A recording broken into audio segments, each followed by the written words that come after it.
She wants to be the judge. Go ahead and get started with this work session on the Wetlands Management Plan. Let's start by going around the horn. Mr. Evans, can you begin, please? Mr. Bill Evans, something?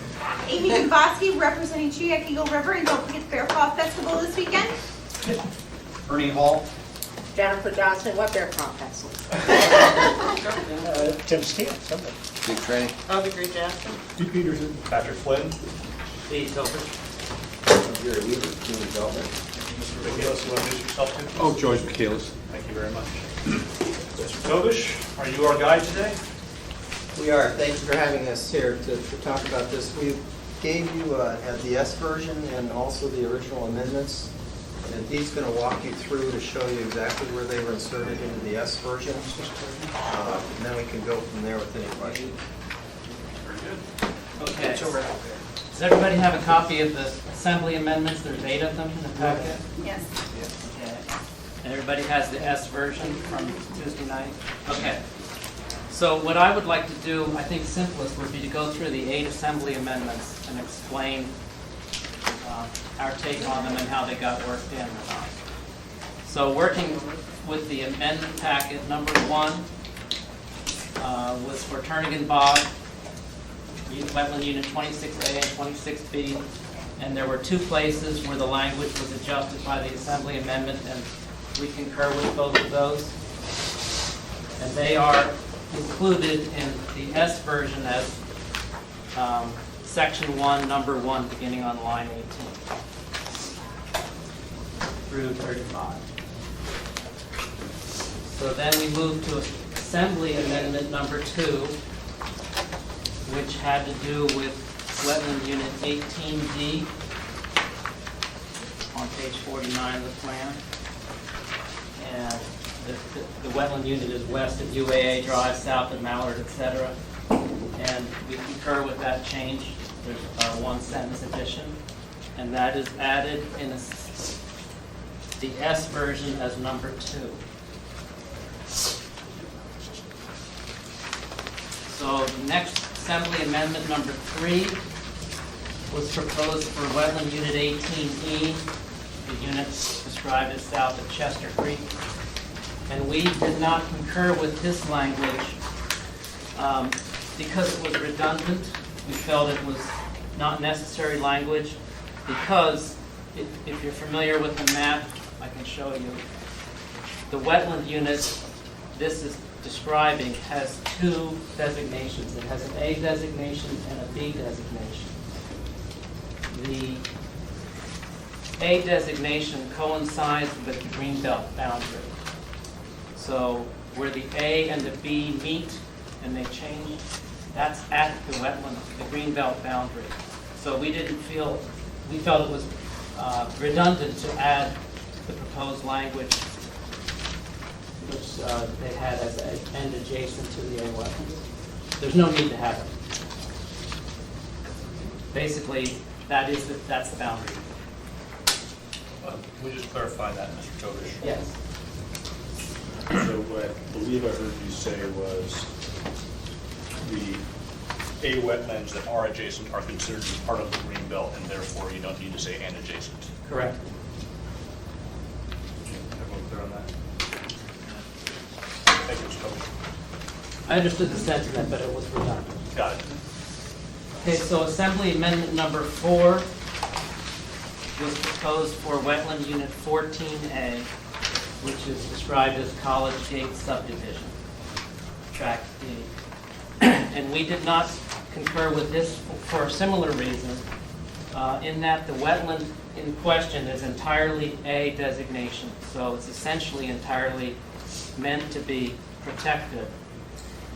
Most of the wetland is less than 100 feet wide, so our language there, which says maintain the 100-foot setback, as well as the A designation, more than adequately regulate and protect the site. So we didn't need to say to have a setback from the drainage ways.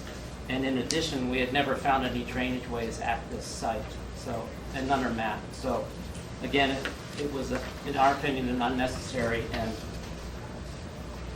the current language provides adequate protection as written.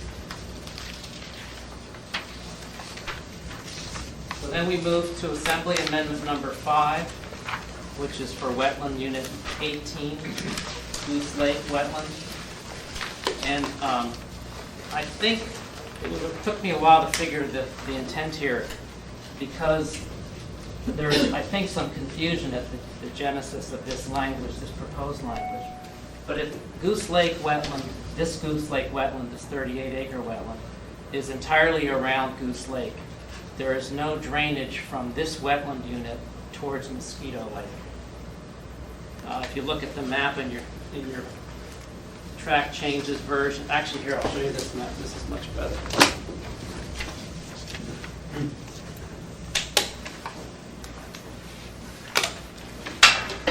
Here's a map, just a blown up map from what's in the text. Excuse me, Jerry. So here's Goose Lake, right? And here's the wetland unit we're talking about, 38 acres. So this is a completely independent of Mosquito Lake as far as we know. This all drains to Goose Lake, which drains out to the north. So we understood what this language was getting at, but we felt that it was more appropriate, the intent of this language at least was more appropriate under a different wetland unit 18. So if you looked in your text in the plan, on unit 18, which is described as the south side of Northern Lights, we felt that's where that language, that intent was supposed to go. So that's why on the S version number 3, which is shown on page 2 at line 6, lines 23 through 25 is where we thought it was better constructed and placed in the appropriate wetland unit. Can you repeat that location? It's on page 2 of the S version. It's listed as number 3. So on line 23. And the new language as proposed, taken from the original Assembly amendment, is now placed here under a different wetland unit. Yeah, lines 23 through 25. Mr. Jackson has a question. Thank you, Mr. Chairman. I don't personally have a question, but these obviously amendments were brought forward through us at the request of our constituents. So, Mr. Chairman, if you don't mind, I'd like to ask somebody from the audience, one of our constituents, to respond to Mr. Tobish's explanation of why it wasn't included. I think they do a better job at it than I. Thank you, Mr. Chairman. Let me ask a clarifying question first. So what I think I heard you say, Mr. Sobish, is lines 23 through 25 on page 2, taking into account the possibility that the Goose Lake wetland may drain toward Mosquito Lake, and if they do, we're going to try to avoid developing those areas? Is that what Not quite. Not quite. So the wetland unit that we recommended that language be placed in is this one here. Okay. Not So we recognize that there's a possibility that some of this wetland, which is a C designation, may drain down. Okay. So for that one, we're saying. For that one, it made more sense. Better than we actually did there. Yeah, I was, thank you. All right, that helps, thank you. Do you want to ask a specific question, so the audience, Ms. Gray Jackson? I want to give one of our constituents an opportunity to respond so that we don't have a whole lot of hoopla on Tuesday night. So Carolyn, if you want to do that, Sure. that would be great. Thank you, Mr. Chairman. Thank you. Dita, I'd like to ask, if you have Class A going around Goose touching Class C, are you saying that none of that from Class A drains into Class C that's going to turn around and drain down? Because according to the 96 version, that's where this language came from, is this was in the 96 wetlands. Yeah. So if that A is not going into the C at all, is that been GIS mapped? So the answer to the question is that the original language that you're referring to in the 96 plan, as I understood it, it took a while to figure out, that area was split. This unit was split. So there were two Goose Lake headings in the 96 plan. Mm-hmm. We have, what we think correctly, separated the units uniquely by their designations. So As far as we know, the topography and the drainage is this way to the lake. This may drain down for sure. So we recognize that it's likely that there's a divide here. There's a topographic divide here, somewhere in here where it raises up and then goes back down towards the lake. So I think it entirely makes sense the way we've done it. And I think I'm thinking that the current hydrologic studies for the possible road extension have proven some of that. Or they're looking into that possibility here. And if they find out otherwise, then what? If they find out. Well, I guess part of the thing is too, is you said, are you combining Goose Lake into one, or are you still leaving Goose Lake as two separate things? We haven't changed Goose Lake. Okay. No, we haven't You said you were changed. splitting it. Between 96 version and this version, yes. Yeah. This has changed, Okay, yeah. And if you look, the acreages are different. right, that I did notice. Yeah. Okay. So this language makes this site probably has potential to drain some of it down here. Whether it makes it to Mosquito Lake, I don't know. Okay, but that drainage will be maintained. Sure. Okay. Thank you, Mr. Tobish. On to number 6, I presume? Okay, so we move on to Assembly Amendment number 6, which is proposed for Wetland Unit 18B, a lot of 18s here, I'm sorry, which is the north side of Providence along the Burgaw right-of-way. And that, we concurred with that. So that is included as S version number 4 on page 2.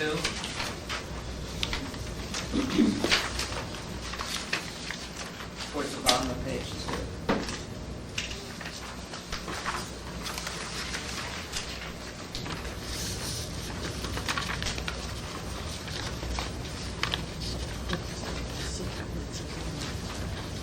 Okay. So then we move on to Assembly Amendment number 7.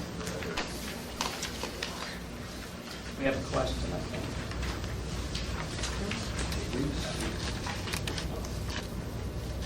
Does Randy, work sessions are for certain members. If one of them wishes to ask for your question, we're happy to do that. We generally.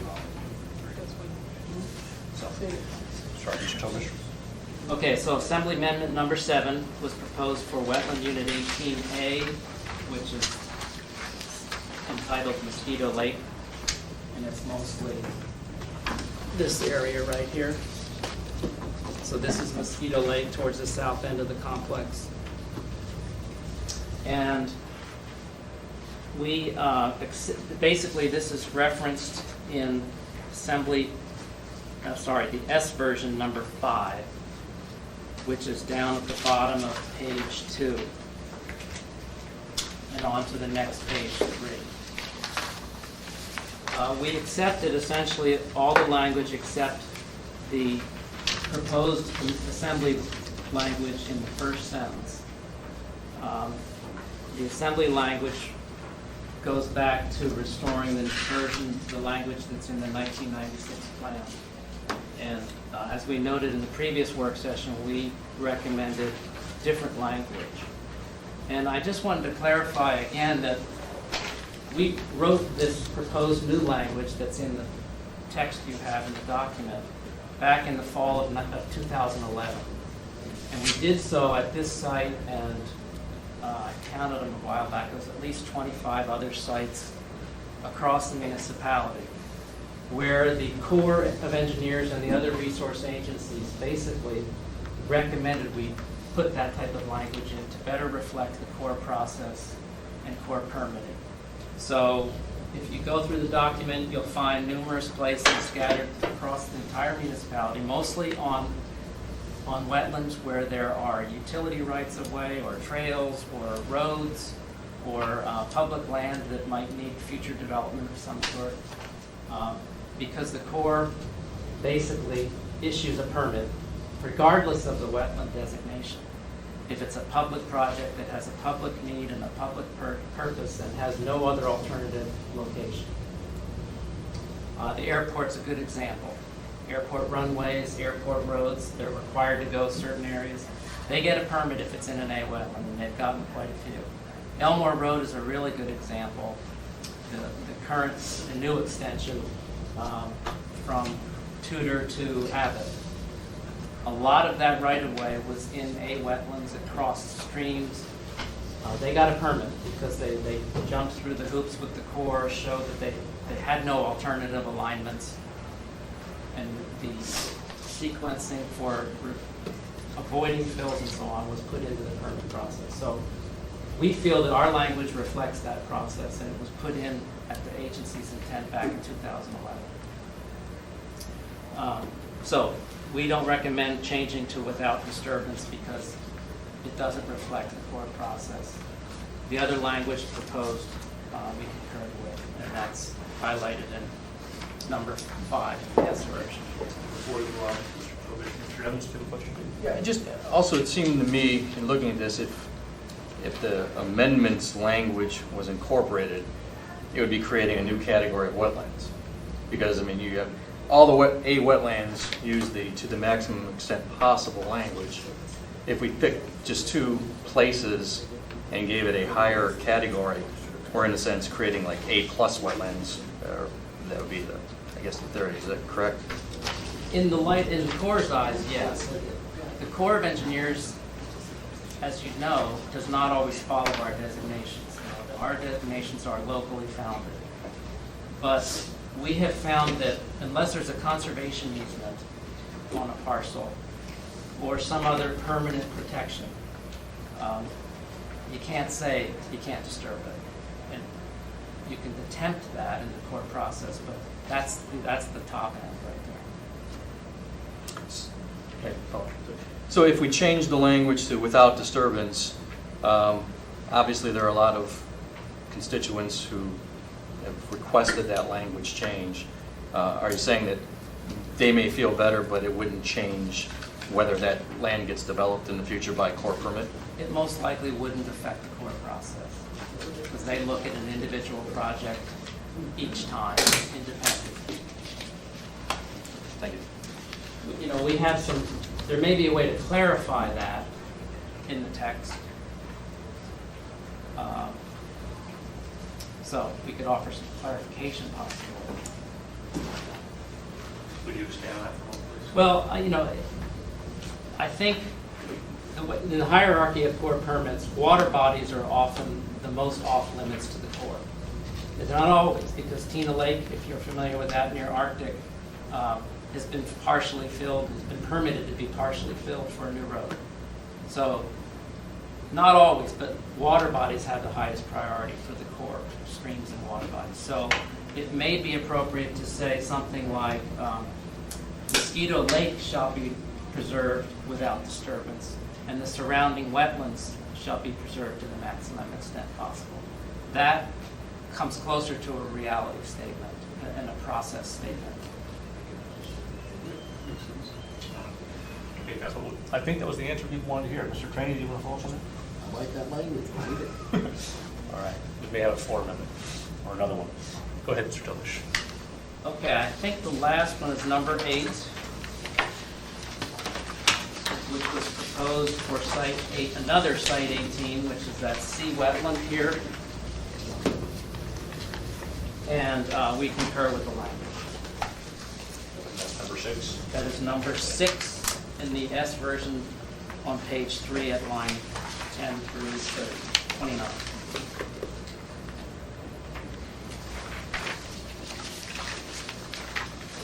Okay.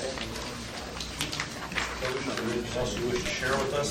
No, sir, we have to answer questions. Okay. You've been going, asking as we go along. We'll see if there are any more. Mr. Evans, any further questions? Not on this. I have a question on another wetlands issue. Please. You've got the right guy here. Yeah, that's good. No, I don't know if you're familiar. We received this from a constituent about track, let's see, in 38B, it was changed from a C to an A. I've looked at it, you know, I'm not sure I fully understand what, if you could walk through that and tell me what the reason was, that'd be helpful. Sure, I came prepared. This unit. Like you didn't plan for it, sir. Here's some maps. This might help when I explain. Basically, this is this used to be entirely a sea wetland. It's over off Old Seward, and Hampstead Heath is the large community development that was placed around it. So if you're looking here, all of this new development, including this giant circular green area, was, well, most of it was wetland, sea wetland that got a permit through the Corps of Engineers. When the Corps was doing their process, they found ponds up in this corner up here. They're hard to see in the photo, but there's a series of medium-sized ponds. So that's where the Corps process, the water body issue came into play. And basically the Corps said, we'll give you a permit for this, but we're not going to give you a permit for the pond. So that's what happened. And as part of the permit, part of this permit, they were restricted and asked to place a plat note or something similar to declare that area, that pond area, as open space. The piece in question that the constituent was talking about is this lower piece, sorry, this piece highlighted in turquoise. It's a very odd-shaped parcel. Right next to the letters 38B, right underneath it is a pond, a different pond. When we did our update to our general permits with the Corps of Engineers several years ago, the Corps of Engineers excluded that from being a sea wetland. It's in the documentation. It was not eligible for a sea wetland because it was a pond, and because the Corps erroneously thought that it was part of the ponded area preserved previously under the permitting process. Because it was excluded from our general permits, we couldn't call it a sea wetland because the Corps would not allow us to do that. Because it's a water body and because of the past permit history, we called the pond an A wetland. And I think that the landowner has concerns about it. And that's our rationale. Anything else, Mr. Johnson, you want to follow up on that? Yes, and that pond, is it a seasonal pond or is it a? The pond underneath the letters 38B, as far as I know, is a permanent pond. The other pond where the Corps had permit history may be seasonal. I haven't been back there in a couple of years. Mr. Evans?